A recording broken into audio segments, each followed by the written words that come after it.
just be who you are. And who you are is God. Who you are is love. Who you are is love. Who you are is value. Who you are is capable of anything you desire. Who you are is the center of the universe. Who you are is the hub, not the spoke. Who you are is the source out here on the leading edge. Who you are is an extension of source energy who gets to sift through the details for the pleasure and delight of doing it. Who you are is the extension of source who feels only appreciation for wherever you are. Who you are is an extension of consciousness that does not seek to prove value and worthiness to anyone, who just bees. That's who you are. Who you are is an expression of consciousness who can take it into any pleasing place, but not because you're supposed to, but because you want to, you see. We think that being in an environment like this, where there are so many things that are just done for you, in other words, isn't it nice? Don't make your bed for a little while. In fact, if you really want to have fun, tell your cabin steward not to make it either. If you really want to have fun, tell your cabin steward to only do what he wants to do. If he says, "What can I do for you?" say to him, "Do only what you want to do."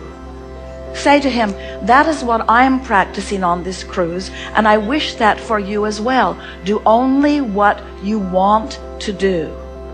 And if you say that to a brilliant chef, he will prepare food for you that will knock you out. If you tell that to anyone who is in a creative mode, if you say, "Do only what you want to do," the beauty and the brilliance that they will present to you will please you in any possible way. In other words, if you could start the trend by teaching through the clarity of your example that you do what you want to do. Yes, I want to feed my children and I want to be an example of well-being to my children, but I do nothing from commitment anymore. I do only what I want to do. Now, through this week, it will be interesting to watch your cabin steward, because he is not oriented that way. He is doing what he needs to do, you see. But as you say to him again and again, "I want you to do what you want to do," what you will begin to notice is he will not necessarily do less, but he will feel better in the doing of it, you see. You are, even though you are the passengers and the guests on this ship, you're really not so different from the hard-working crew who is on this ship, because you are bound with all of these shoulds and shouldn'ts, what I need to do, what I should do, what I'm responsible to do, you see. And so it can be a very fun juxtaposition of passengers and crew as you let them know that you really mean it, that you wish for them to do only what they want to do. And many of them will begin to convey to you that they are doing what they want to do, that pleasing you is what they are wanting to do.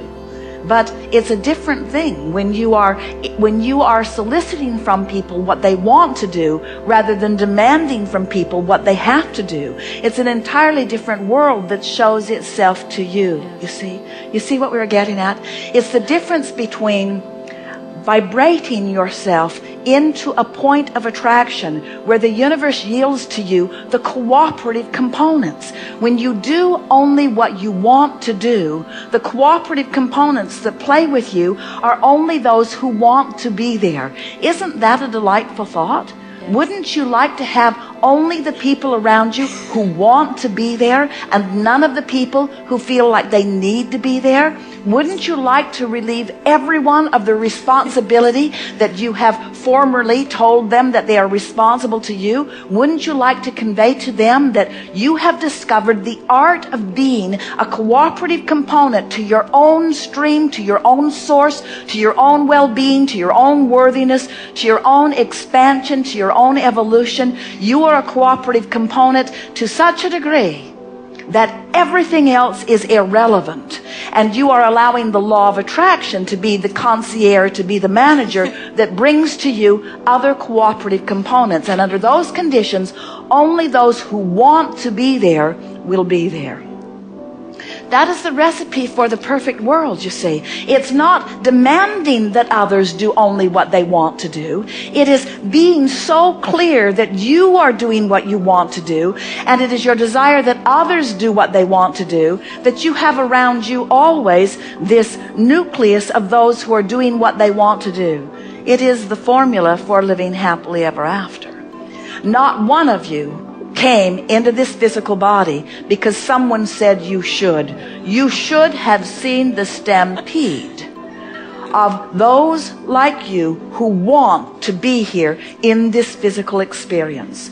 And we have in our rampage that you have inspired deconstructed thought enough that you are feeling it, some of you, more closely than you have felt it since that stampede into your physical body to begin with.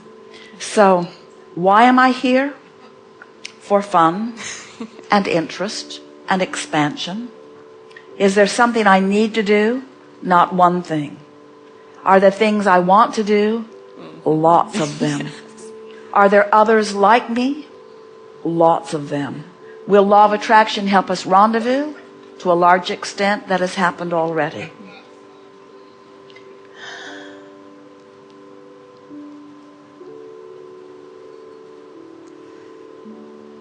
I'm source energy in a physical body, living in the perfect environment at the perfect time, interacting with the perfect set of other creators for the purpose of taking thought joyously beyond that which it has been before. I came because I wanted to be here. And I've just renewed that desire to be here. So, thank you.